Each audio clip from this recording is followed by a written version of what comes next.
Hello, and welcome to another episode of Heart to Art. I'm Peta-Gaye Nash, and I am thrilled to have with me today Jamaican-Canadian artist Katrina Abrahams. I'm really excited about this episode, and I hope you find it as inspiring as I do, because Katrina went through an incident that changed her life forever through a brain injury and had to reteach herself how to paint.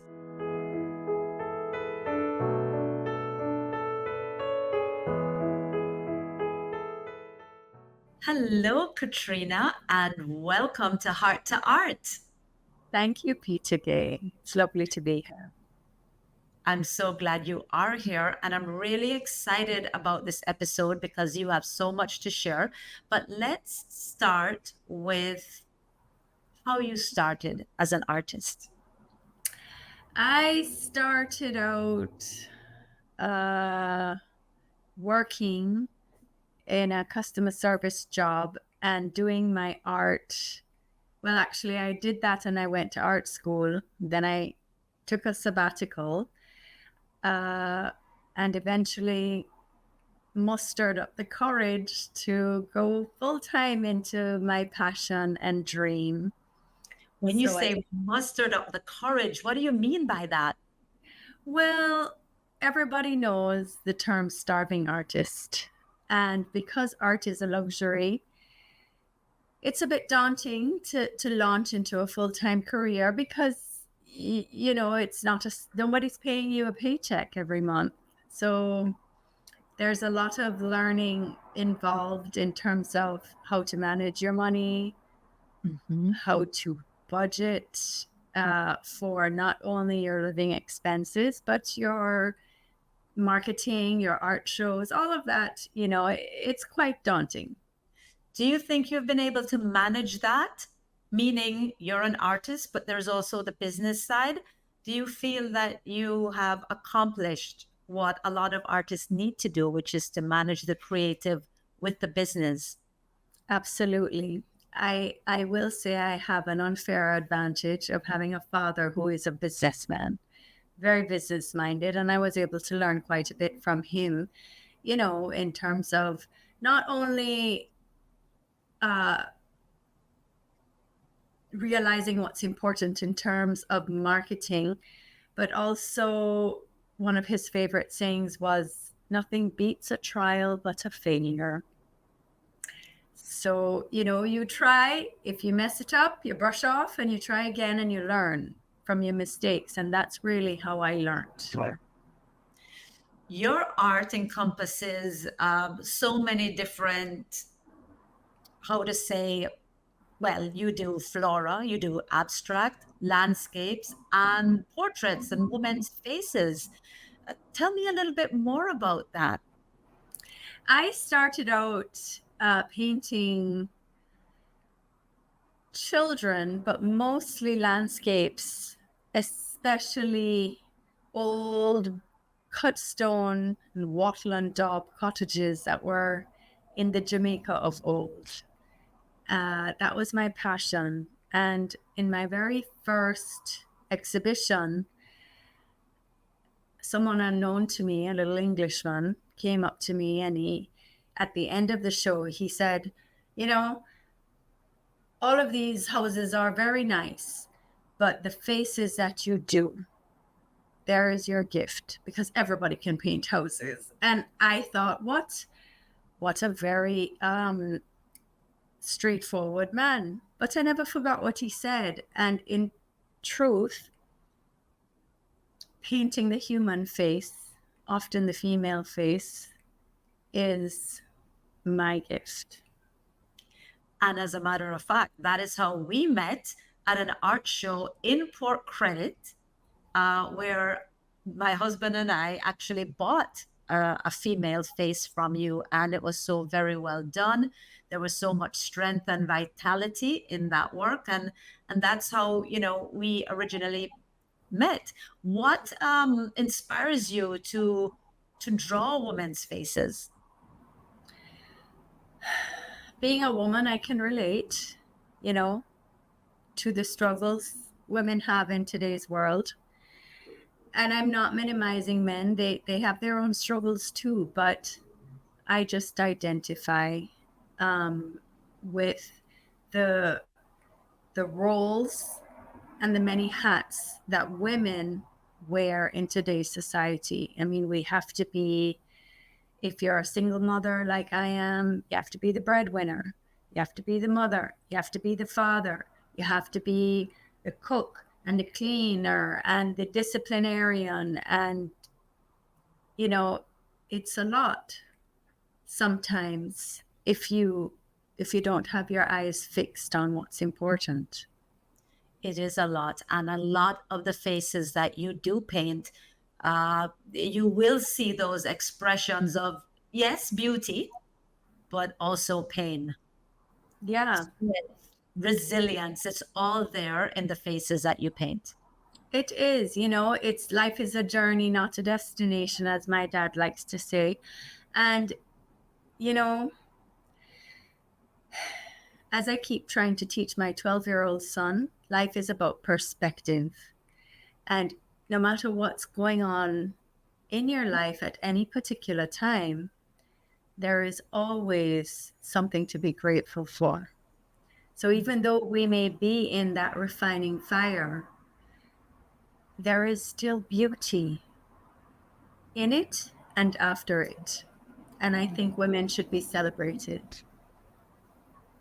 I also have come to appreciate your flora, which admittedly, that's really not my thing, paintings of flowers, but I've really come to appreciate the depth. And of course, how you also use mixed media. I remember seeing one of your women's faces with, I think it was lace and burlap. Uh, what inspired you to use different materials to create? Funnily enough, uh, I'm one of those artists that cannot stick to one genre. So some artists, if they're landscape painters, are landscape painters. And if they're abstract artists, that's what they are.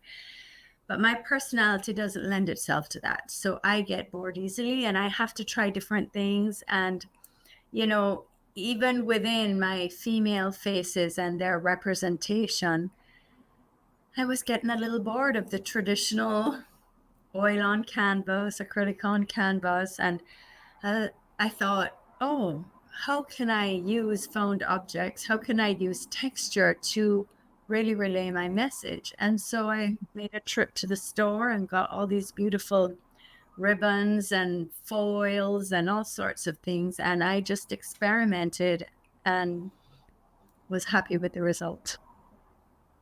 You were also trained under the late great Barington Watson. For people who don't know, he was one of Jamaica's major artists, but he taught you something that was really important about skin tone. Can you share a bit about that with us?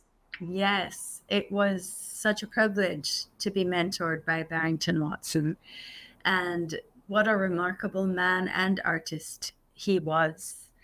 He deposited in me knowledge and a gift that is priceless. And what he did was he taught me how to see black skin. And if you look at the work in the Impressionist period, they painted black skin as this flat, very one-toned color. And that is not what our people's skin look like at all. It was very cake-like, almost like just mud. Yes. And then if they showed the highlight, it was one little white on the black. And, Barrington said to me, our skin, even white skin, has color. And he showed me how to mix those cool values to show the change of plane, which you can probably see here in my face already. How even so it's a two-dimensional work, but it's supposed to look like you can touch it. So he taught me how to see the oranges and the reds and the browns and the blues in beautiful black skin. And it also helped me with painting skin of other ethnicities.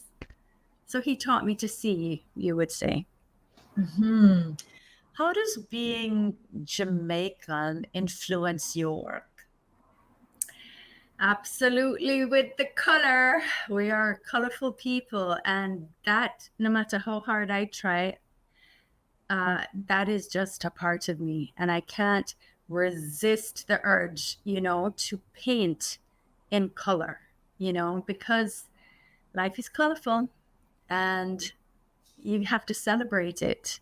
There are some cultures that prefer more reserved art, more muted natural tones, but that's just not me. Do you think that you've had a hard time selling your art in Canada? Absolutely. It has been an eye-opening experience for me. And whereas I am grateful for being able to have reached as far as I have here in the 8 years that I have been a full-time artist, it is a reminder of what a blessing it was for me to be Jamaican, because Jamaicans and the Caribbean, we are people who appreciate art. We see its value, and we will sacrifice to own beautiful art. And I don't see that so much in the circles that I've been exposed to here in Canada. That person who comes along and absolutely has to have this piece because it speaks to them is few and far between. Thank God for the Mississauga Arts Council that does recognize artists. You were recently nominated for a Marty Award. So, congratulations for that. Thank you. Thank you. It was a privilege. Yes, so we're happy about that, and we definitely hope that will change where more people will appreciate fine art. But I want to move on to an incident that changed your life forever. And I think that this will be inspirational to anyone who is going through what you went through. And we're talking here about a brain injury.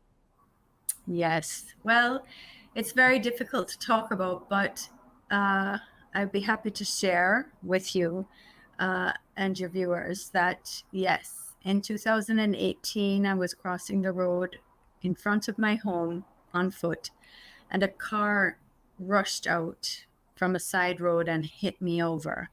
And that resulted in 2 years of rehab, brain injury to the point where I could not read. And when I was well enough to start painting again, I realized I did not know how. I knew in my head what I was supposed to do, but when I looked at what I was doing, it looked like a child's work. I could not work out the composition. I couldn't understand the colors. And I realized, okay, I'm going to have to relearn how to do this in the same way that I had to learn again how to read. And in time, we'll see what happens. So that is really what brought me to the most recent line of paintings that I've been doing, which is women and floral. So what I had to do was start simply, small paintings and simple shapes, flowers. And that's what really got me back into learning how to paint again. And when I was confident enough, I started doing small portraits of women's faces with crowns of beautiful flowers. So, in essence, you taught yourself to paint again. In essence, yes, I had to. There was a time before this interview, you mentioned to me that when you have a brain injury, you have to relearn so many different things. I think you mentioned that you even had to teach yourself how to wash dishes again. Well, it wasn't that I didn't know how to wash a dish. It was that my hands were my elbows were broken. Therefore, the strength in my hands disappeared. There was pain, and I couldn't even hold a glass. I had to buy plastic mugs, plastic plates that were lighter. And if I dropped them, which often I did, uh, I wasn't cleaning up a big mess of glass on the floor. Was there ever a point where you doubted that you would get back to where you are now? Absolutely. Absolutely. It was very scary for me because art has always been my passion. As I'm sure you remember me telling you that as a child at Immaculate in math class, I was always caught off guard by the teacher because I was too busy looking outside in the mountains to see how many shades of green I could see, you know? And then, this has always been a part of my soul. And not being able to do what I had worked so hard to accomplish was frightening, to be honest. Yes, it would have been. What got you through it? What got you to where you are now? In truth, and I'll be very transparent with you, it was my faith in Jesus. I was so angry with the Lord for allowing that to happen to me, because as a single mother, I was doing my best. I was struggling here without any immediate family. And I thought to myself, I'm supposed to be your child, Father. How could you not just let that man see me? And my anger was so much that I didn't even confront the Lord until maybe 6 or 7 months after the accident, when I was able to manage my thoughts and, speak a little more fluidly. And I sat down one day by myself on my living room couch and I said, Lord, how could you? And in that very still, small voice, he said to me, you think I left you, but in fact, I spared your life so that you can raise your son. Okay. And I was so astonished because, when you're trying to tell your child, no more candy, it's going to make you sick, and they just can't seem to see that perspective. And that's exactly what I felt like. And I thought, oh my goodness. And then the Lord said to me, and have I also not provided over and above for your every need? Because in truth, my insurance paid for my rehab. I couldn't take care of my son. It paid for nurses to come in and help us both, bathe us, all that sort of thing. On top of it, our church taught me what a food train was. I'd never heard of it before. And, for months, people would just cook and bring food, and it was more than we could even eat. Like I had to say, maybe slow it down because we have too much, and it was really a blessing. That is an incredible story. What would you say to anyone who is going through a brain injury now and was at the stage where you were in the beginning? I would say be patient with yourself and it will get better, but it takes time. And it's so frustrating because on the outside you look the same, but on the inside you're not. And it's hard for even those who love you to understand the change, the trauma and how that affects not only your thought process, but your behavior, your capabilities, your vitality. And I would say to them, don't lose hope. This too shall pass. And moving on to art now, what would you tell aspiring young artists who would like to start? Where does someone begin? Practically, I would begin where I began, and that is get a part-time job or a full-time job that can pay for your immediate needs, your food and your housing, and start working towards the goal. Work on your craft, get it out there to the public, be encouraged, and don't give up. And once you have a little bit of grip, some footing, launch out and take the chance and see where you land. Because if you don't leap, you won't know if you can fly. Truer words have never been spoken. Yes. One has to leap. You have One to has leap. to take risks. Yes, but you have to do it with wisdom, you know? You don't Yes. want to say, okay, I'm an artist and I'm just going to do this full time, and then you're hungry, you know? Right. So, you know, use wisdom, but focus on your goals, your end game. What are you working on now? I'm going to be starting a new series on nudes, my dear. I'm a big fan of those.